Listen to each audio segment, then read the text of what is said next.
बहुत समय पहले रामपुर के जंगल में गोपी आलू अपनी दो बेटियों के साथ रहती थी। गोपी का पति कालिया आलू नशेड़ी था। वो दिन रात गोपी से झगड़ा किया करता था। घर चलाने के लिए गोपी आलू अपने पड़ोस के पक्षियों के घर काम करती थी। एक दिन गोपी आलू जब शाम को काम करके घर वापस लौटती है तो देखती है कालिया आलू घर के दरवाजे के बाहर बैठा हुआ था। गोपी, मुझे कुछ पैसे दे। तुम कैसे पति हो? तुम्हें कमाकर मुझे देना चाहिए, उल्टा मुझसे पैसे मांग रहे हो। मेरे पास तुम्हें देने के लिए एक भी पैसा नहीं है। कमबख्त, तू मुझसे जुबान लड़ाती है। चल जल्दी से मुझे पैसे दे दे, नहीं तो मैं तेरा वो हाल करूंगा कि तू जिंदगी भर नहीं भूलेगी। कालिया आलू गोपी को पीटने लगता है और उससे पैसे छीनकर चला जाता है। ये सब देखकर उसकी दोनों बेटियां जोर जोर से रोने लगती हैं। हे भगवान, तूने मेरी कैसी किस्मत दी है। मुझे ऐसे पति को क्यों दिया? इसे अपने घर परिवार की जरा भी चिंता नहीं। आज मैं मालकिन से पैसे मांग कर लाई थी कि घर का राशन लेकर आऊंगी, लेकिन इस कमबख्त ने सारे पैसे छीन लिए। अब मैं अपनी बेटियों को क्या खिलाऊंगी? तभी गोपी की बेटी पिंकी उससे खाना मांगने लगती है। मुझे भूख लगी है, मुझे कुछ भी खाने को दो। चुप हो जा बच्ची, मैं कहाँ से तुझे खाना दूं? तेरे पापा ने सारे पैसे मुझसे छीन लिए। अब तो मैं राशन भी नहीं ला सकती। बेटा तू रुक जा, मैं अभी लाली टमाटरी के यहाँ जाकर तुम दोनों के लिए भोजन लेकर आती हूँ। गोपी आलू लाली टमाटरी के घर भोजन लाने के लिए जाती है। लाली, मेरी दोनों बेटियां भूखी हैं और भूख से रो रही है। अगर तुम्हारे पास थोड़ा भोजन बचा हो तो मुझे दे दो, मैं अपनी बेटियों को खिला दूंगी। गोपी बहन, तुम अपने पति से क्यों नहीं कोई काम करने को कहती? दिन भर तुम्हारा पति शराब के ठेके पर बैठा रहता है। मैं उससे कहकर थक गई, लेकिन वो मेरी बात सुनता ही नहीं। अब मैं जब अपनी मालकिन से पैसे मांग कर लाई तो सारे पैसे छीन कर शराब पीने चला गया। उसने आज मुझे बहुत मारा भी। ऐसा कब तक चलेगा गोपी बहन? मैं तो कहती हूँ ऐसे पति को तुम छोड़ क्यों नहीं देती? भगवान ने तुम्हें दो हाथ दिए हैं। तुम अपना काम करती हो और तुम्हारा पति तुम पर अत्याचार करता है। तुम अपनी बेटियों को क्या भविष्य दे पाओगी? मेरी तुमको एक सलाह है, अगर तुम अपना एक अलग घर बनाकर अपनी बेटियों के साथ खुशी खुशी अपनी जिंदगी बिताओ और उन्हें भी अच्छा भविष्य दो। लाली टमाटरी गोपी को भोजन देती है। अच्छा लाली, अब मैं चलती हूँ। मेरी बेटियां मेरा इंतजार कर रही होंगी। आओ बच्चों, आकर भोजन कर लो। मैं लाली टमाटरी से भोजन मांग कर ले आई। कमबख्त, तुम मोहल्ले में जाकर मेरी शिकायत करती है और जाकर पड़ोसियों से खाना मांग कर लाती है। अपनी इन बेटियों को लेकर अभी मेरे घर से निकल जाओ। मेरे घर में तुम जैसी भिखारियों के लिए कोई जगह नहीं। कालिया आलू गोपी और उसकी बेटियों को घर से बाहर निकाल देता है। बच्चों चलो, हम लोग अपना एक अलग घर बनाकर उसमें आराम से रहेंगे। फिर गोपी आलू नदी किनारे पहुंचती है जहां पर बहुत सारी मिट्टी थी। गोपी अपनी बेटियों के साथ मिलकर मिट्टी को इकट्ठा करती है और उससे एक प्यारा सा घर बनाने लगती है और उस पर एक चादर भी लगा देती है जिससे उनका घर बारिश से बच जाए। आओ बच्चों, मिट्टी का घर तैयार है। अब से इसी मिट्टी के घर में रहकर हम लोग खुशी खुशी अपनी जिंदगी बिताएंगे और ये घर हमें बारिश से भी बचा लेगा। फिर गोपी आलू अपनी बेटियों के साथ मिट्टी के घर में खुशी खुशी रहने लगती है। चुटकी एक गरीब माँ बाप की बेटी थी। किसी तरह उसके माँ बाप ने उसकी शादी जंगल में रहने वाले गोलू नाम के आलू से कर दी। कुछ दिनों बाद चुटकी के ससुराल वाले उससे दहेज की डिमांड करने लगे। देख चुटकी, अब तू जाकर अपने मायके से कुछ पैसे लेकर आ ताकि मेरा बेटा कोई अच्छा बिजनेस कर सके। माँ जी, मेरे माँ बाप तो बहुत गरीब हैं। कहाँ से वो पैसे देंगे? मैं कुछ नहीं जानती। अगर तुझे इस घर में रहना है तो तू जाकर अपने मायके से पैसे लेकर आ।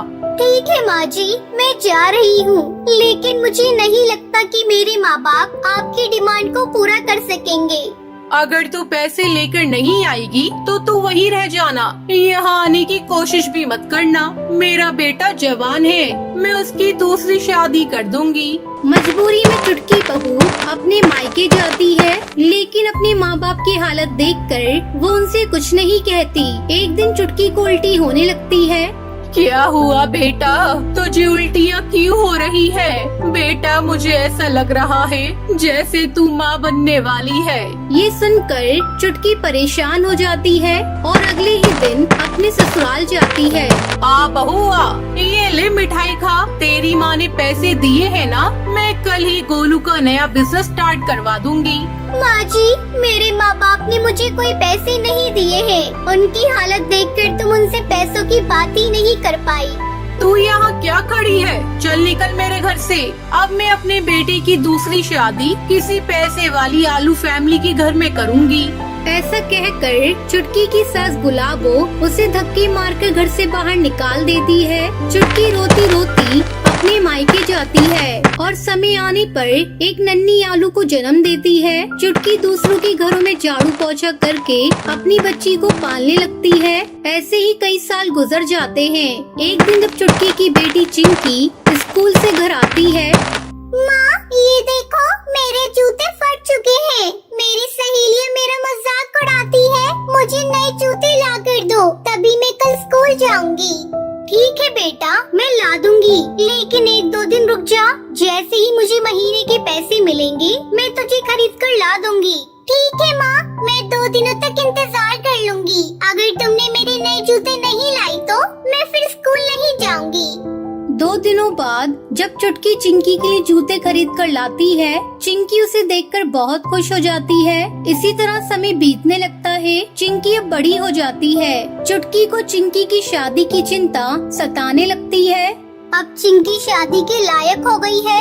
मुझे कोई अच्छा आलू देखकर उसकी शादी कर देनी होगी। ऐसे में एक दिन चिंकी अपनी माँ के पास आकर उसे बताती है। माँ, मैं नदी पार जंगल में काम करने वाले कालू से प्यार करती हूँ। तुम कहो तो मैं उसे लाकर तुमसे मिलवा दूँ। ठीक है बेटा, तुम्हारी जैसी मर्जी। अगर तू सालू के साथ खुश है तो मैं भी खुश हूँ। चिंकी उस आलू को चुटकी से मिलवाती है। जल्दी उन दोनों की शादी की तारीख पक्की हो जाती है। एक दिन चिंकी जब अपने बॉयफ्रेंड घसीटा राम के साथ घूम रही थी, तभी उसकी कार का एक्सीडेंट हो जाता है और इस हादसे में चिंकी की आंखों की रोशनी चली जाती है। तब चुटकी डॉक्टर से कहती है, डॉक्टर, आप मेरी आंखें मेरी बेटी को लगा दीजिए। मैंने तो बहुत दुनिया देख ली, लेकिन मैं अपनी बेटी को अंधा होता हुआ नहीं देख सकती। चुटकी अपनी दोनों आंखें अपनी बेटी को दे देती है। कुछ दिनों बाद जब चिंकी ठीक हो जाती है। माँ, तुमने मेरे लिए अपनी आंखों का बलिदान दे दिया। अब मैं तुम्हें अकेला रहने नहीं दूंगी। तुम्हें मैं अपने साथ अपने घर ले जाऊंगी। चिंकी की शादी पूरे रीति रिवाज से हो जाती है और वो अपनी माँ को अपने ससुराल ले जाती है। फिर सभी खुशी खुशी रहने लगते हैं। बहुत समय पहले रामपुर गांव में चुटकी अपनी माँ भोली और अपने पिता भोला आलू के साथ रहती थी। चुटकी आलू के माता पिता उससे बहुत प्यार करते थे। एक दिन भोली बीमार पड़ जाती है और उसे अपनी बेटी की चिंता सताने लगती है।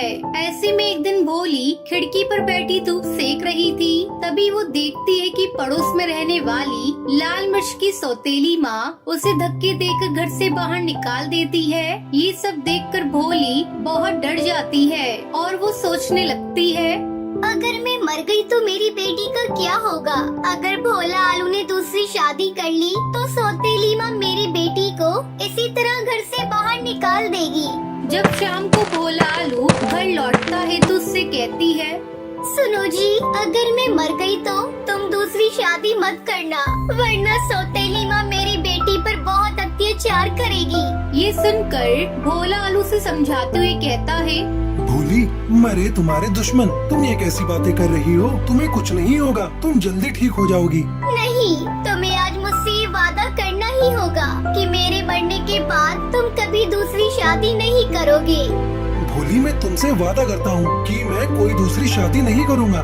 कुछ दिन इसी तरह बीत जाते हैं। भोली की हालत दिन पर दिन बिगड़ती जा रही थी और एक दिन वो मर जाती है। चुटकी अपनी माँ से लिपट कर रोने लगती है। उठो ना माँ, तुम उठ क्यों नहीं रही हो? माँ, कुछ तो बोलो। अपनी बेटी को इस तरह छोड़कर कहाँ चली गई माँ? अपनी बेटी को रोता देखकर भोला आलू से चुप कर आता है। बेटी, तेरी माँ बहुत अच्छी थी, इसलिए भगवान ने उसे अपने पास बुला लिया। अब भोला आलू अपनी बेटी का ध्यान रखता है और फिर काम पर चला जाता था। एक दिन उसके घर कद्दू आता है और उससे कहता है, तुम कब तक भाभी के गम में इस तरह डूबे रहोगे? मेरी मानो तो तुम दूसरी शादी कर लो। चुटकी बिटिया अभी बहुत छोटी है, उसे माँ की जरूरत है। कद्दू भोला आलू को बहुत समझाता है। ना चाहते हुए भी भोला आलू कद्दू की बात मान लेता है और वो लाली टमाटरी से शादी कर लेता है। लाली टमाटरी शक्ल से बहुत ही भोली थी, वास्तव में वो बहुत ही निर्दयी थी। लाली टमाटरी भोला आलू के सामने चुटकी से बहुत प्यार करती, लेकिन उसके काम पर जाते ही वो चुटकी बिटिया पर अत्याचार करना शुरू कर देती थी।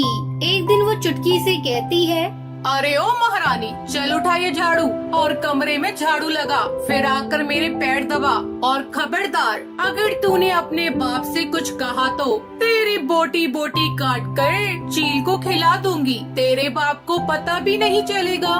अपनी सौतेली माँ की बात सुनकर चुटकी बहुत डर जाती है। वो अपने पिता से कुछ नहीं कहती। एक दिन चुटकी की तबीयत कुछ खराब थी। जब लाली टमाटरी उससे काम करने को कहती है, तब चुटकी मना कर देती है। माँ, आज मेरी बहुत तबीयत खराब है, इसलिए मैं घर का काम नहीं कर पाऊंगी। मुझे बहुत कमजोरी महसूस हो रही है। चुटकी की ये बातें सुनकर लाली गुस्से से लाल हो जाती है और उसे पीटने लगती है और उसे घर से बाहर धक्का देकर निकाल देती है। उसी समय भोला आलू किसी काम से वापस अपने घर आ रहा था। जब वो लाली टमाटरी की हरकत देखता है तो गुस्से से आग बबूला हो जाता है और वो लाली टमाटरी से कहता है, लाली टमाटरी, मैंने अपनी बेटी के लिए तुमसे शादी की थी। तुम तो मेरी बेटी के साथ बहुत बुरा बर्ताव करते हो। तुम अभी और इसी वक्त मेरे घर से बाहर निकल जाओ। ये सुनकर लाली भोला आलू से माफी मांगने लगती है। भोला, मुझे माफ कर दो, ये चुटकी बहुत ज्यादा बदतमीज है। तुम तो जानते हो ना मैं तुमसे और चुटकी से कितना प्यार करती हूँ। तुम ही मुझे बताओ, मैं अपनी बेटी को नुकसान पहुँचा सकती हूँ क्या? वो लाली टमाटरी को माफ नहीं करता और उसे घर से भगा देता है। फिर भोला आलू अपनी बेटी चुटकी के साथ खुशी खुशी रहने लगता है।